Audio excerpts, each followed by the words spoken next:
Good morning, it's Michelle Green. It's October 1st and it's 11:49 a.m. Today I want to go over a little bit about the entirety of what I'm in, and I thought the best means to start off with that would be to hear from Senator Gillibrand in reference to a hearing conducted back in 2017. So we'll take 2 minutes and listen to that, and then I will provide some additional information. General Neller, the military, the Marines have been aware of online victimization, online exploitation of other Marines since 2013, because there's a letter here from Jackie Spears to Chuck Hagel and General Amos with screenshots. So there's no mystery that this has been going on for a very long time. It was right in front of you and the command to do something about since 2013.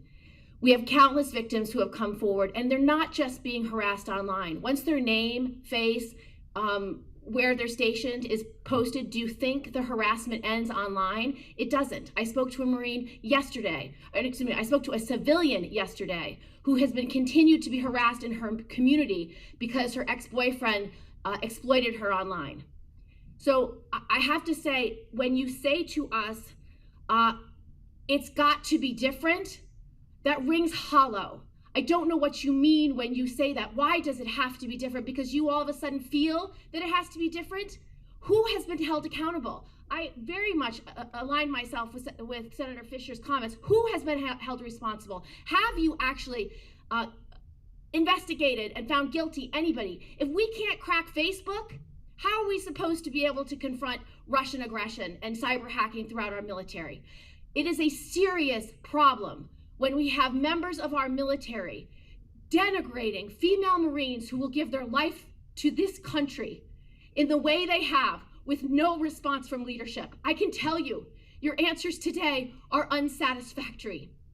They do not go far enough. And I would like you to know what you intend to do to the commanders who are responsible for good order and discipline. All of this behavior is in violation of Article 120 and Article 34 as so stated. Hi, so you heard the excellent synopsis by Senator Kirsten Gillibrand in reference to the crimes that are going on.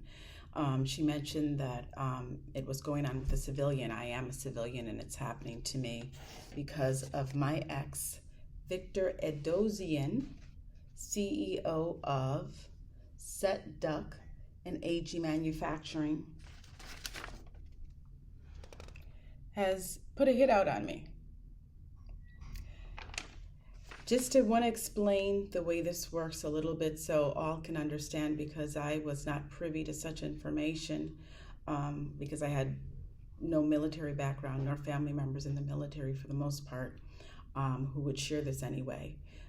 The way it's broken down is there's a Marines United, as Senator Gillibrand was mentioning, where disgruntled men such as Victor Edozien and his comrades are upset that a woman has left them, and so they call in the troops. They send out nudes that females may have sent them in regards to when they were in a relationship to dehumanize and degrade them. I'm a little different in that I've never had a nude photo taken of me, or I didn't think I had. But I'm finding out that Victor has had me surveilled prior to breaking up and after breaking up, had selective places, cameras placed in my home, along with drugging me with ecstasy, date rape drugs, you name it. That's been going on, but yet police don't want to touch it. But to give an understanding of these crimes, that's what they've been doing. I've also found in my home semblances of cameras. I found on my computer popping up over a couple, I don't even want to say 100,000s of men, because it just kept on going and going to the far left and to the far right were porn sites. So I've been pushed out to sites by Victor Edozien, both nationally and internationally. But there's also another part to this that I found out. There's also a game that no one's supposed to know about, just the military. It's a covert military, I like to call it a hunting game, where They hunt civilians on U.S. soil, but no one's supposed to know about it. However, because of the degradation, the dehumanizing acts that Victor sought after me for, quite a few veterans, quite a few civilians, quite a few police, not wanting to go on record but have shared facts with me that I have confirmed, and have given me some direction in reference to this whole game that I'm in, where I've been told indirectly that I could put a bag on my head and I couldn't hide, which quite frankly is true. It's a bad thing. It's a really bad thing. And in this, you have minorities in it, you have females in it, you have everybody in it having a good field day with it. You even have some of their kids in it. I've even found Victor Edozien to be in a Ferrari with, I'm assuming to be his daughter in Florida. Victor Edozien in a green 750 BMW following me. Victor Edozien to be in a black limo SUV, chauffeured SUV, excuse me, in New Jersey following me. But not only that, I have many people following me, doing a lot of horrific things. I have people putting holes in clothes, urinating on my things.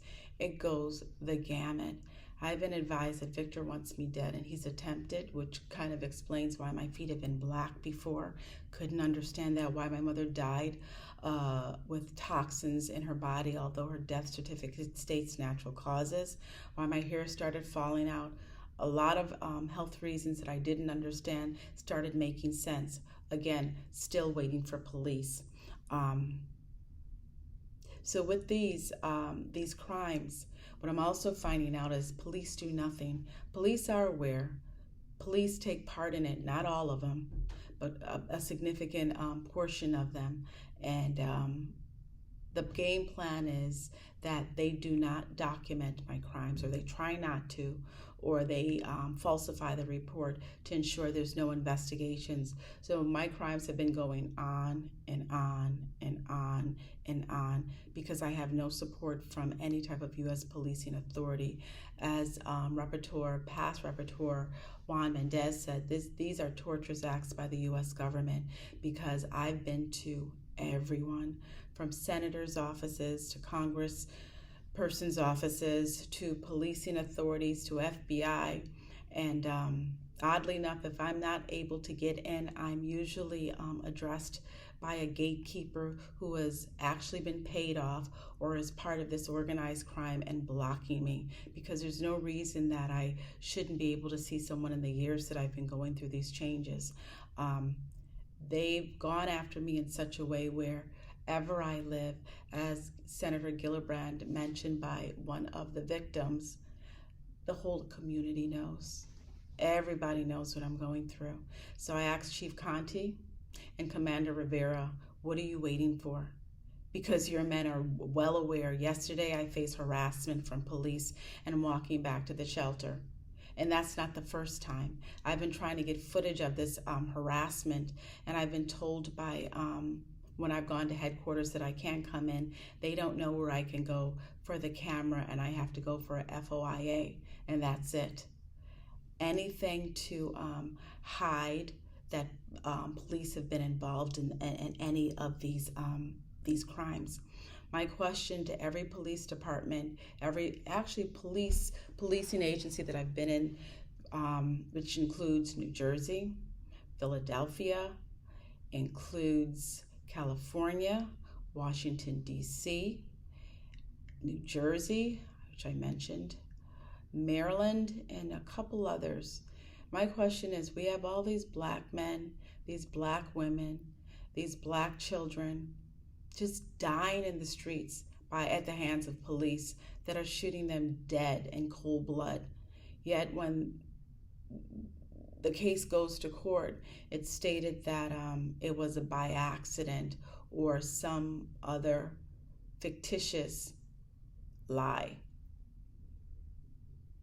If I'm in these two type of games and I'm finding that police are covering up which they have been. Bank accounts just don't disappear when you go to the police department. A sexual assault has never been documented. Now over 7 years, it's being documented. I can go on in reference to the crimes that have occurred against me. And some of them are federal. Quite a few of them are federal. Police have done nothing.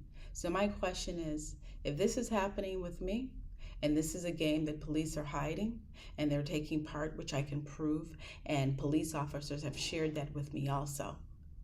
All these people of color dying in these streets, and when we look as a society saying, what the hell is going on? That means they're also games. They've also been targets like myself, except they're in a different type of game and being killed in cold blood. That's the way that I see it, because I know I'm in a game. I've been told that by many, including policing authorities, officers who don't want to get involved or can't, but they've done enough to give me enough direction, enough information.